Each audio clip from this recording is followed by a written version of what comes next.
The practice of consuming dog meat, while abhorrent to many, holds a long history in some Asian nations, particularly China and Vietnam. In these countries, dog meat has been a source of food for centuries, often associated with specific beliefs and customs. In some areas, dog meat is believed to bring good luck or increase virility.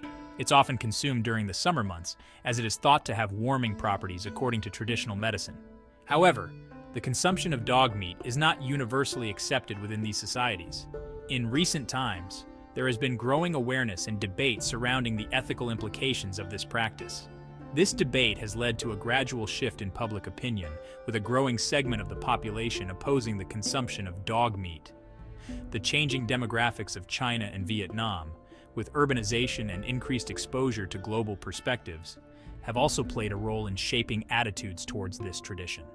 The younger generation, influenced by Western ideals of animal welfare, is more likely to view dogs as companions rather than food sources. This generational divide further complicates the discourse surrounding dog meat consumption. The consumption of dog meat presents a multifaceted ethical dilemma. Proponents argue that it is a deeply ingrained cultural practice, akin to the consumption of other animals in different parts of the world. They emphasize the need for cultural sensitivity and understanding, arguing against imposing Western values on their traditions. Opponents, however, highlight the cruelty inflicted upon dogs raised and slaughtered for meat. Dogs in these industries often endure horrific conditions, living in cramped and unsanitary environments. The methods of slaughter are often brutal, causing immense suffering. Animal rights activists and organizations have documented and exposed these inhumane practices, sparking outrage and calls for change. Legal frameworks surrounding the dog meat trade vary significantly across China and Vietnam. While neither country has a complete ban on the trade, certain regions have implemented regulations. These regulations often focus on the treatment of animals, aiming to mitigate the worst abuses. However, enforcement remains a challenge, and the illicit trade of dog meat continues to thrive. The lack of comprehensive legislation and weak enforcement mechanisms hinder efforts to effectively address the ethical and animal welfare concerns associated with this trade.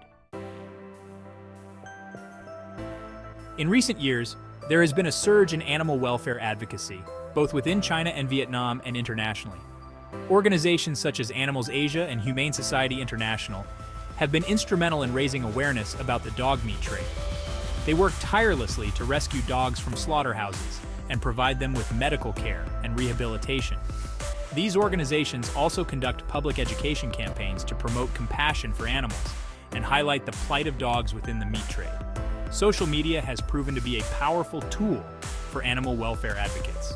Images and videos documenting the cruelty inflicted upon dogs in the meat trade have gone viral, generating widespread condemnation and prompting public discourse. Online petitions calling for an end to the dog meat trade have garnered millions of signatures worldwide, demonstrating the growing global opposition to this practice. Celebrities and public figures have also lent their voices to the cause, using their platforms to advocate for animal rights and denounce the dog meat trade. This increased visibility has helped to shift public opinion and put pressure on governments to take action. The growing animal welfare movement is changing perceptions and challenging traditional practices, paving the way for a more compassionate future for animals. China, often seen as the epicenter of the dog meat trade, is witnessing a gradual shift in attitudes and regulations. Several cities, including Shenzhen and Zhuhai, have implemented bans on the consumption and trade of dog meat. These bans, while not nationwide, represent a significant step towards acknowledging the growing concerns surrounding animal welfare. They reflect the changing values of a society increasingly influenced by global perspectives on animal rights. Public opinion polls indicate a growing sentiment against dog meat consumption in China. A significant portion of the population, particularly among younger generations, now view dogs as companions rather than food. This shift in perception is driven by various factors, including increased pet ownership, exposure to Western media, and the tireless work of animal welfare organizations. The Chinese government, recognizing the changing social climate and the international pressure to address animal welfare concerns, has taken steps to regulate the dog meat industry. In 2020, the Ministry of Agriculture and Rural Affairs excluded dogs from the list of animals classified as livestock, signaling a potential move towards reclassifying dogs as companion animals. This reclassification could pave the way for further regulations and potentially a nationwide ban on the dog meat trade.